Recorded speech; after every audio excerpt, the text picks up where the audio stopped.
జగనన్న ఎందుకు బాధపడతా అక్క చెల్లెముల ఓట్లు ఎక్కడికి పోయినాయి, అవ్వల ఓట్లు ఎక్కడికి పోయినాయి అని నువ్వెందుకు బాధపడతావన్నా? రాజారెడ్డి గారు మీ తాతగారు నిన్ను జమీందార్ లాగా పెంచినారు, ఓకేనా? మేం బాధపడాలా, నువ్వెందుకు బాధపడతావన్నా? 10 సంవత్సరాల నుంచి పాదయాత్ర చేసి ఎండకు గాలికి తిరిగినావు, 1.5 సంవత్సరం జైల్లో ఉండి వచ్చినావు. జనం జనం జనం జనం నువ్వు కష్టపడినావు. ఈ రోజు ఎందుకు బాధపడతావు? నువ్వు బాధపడాల్సిన పనేలా, బాధపడాల్సింది మేము, బాధపడాల్సింది జనం. జనం జనం జనం జనం నీ జీవితం అంతా దారిపోసినావు. హ్యాపీగా నువ్వు బిజినెస్ చేసుకుంటా మైసూరు మహారాజు లాగా బతకొచ్చు.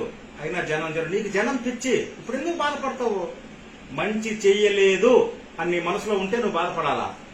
నువ్వు మంచి చేసినావు, బాధపడాల్సింది జనం. నువ్వెందుకు బాధపడతావన్నా? సిస్టమ్ ని జనం కాడికి తీసుకొచ్చినావు.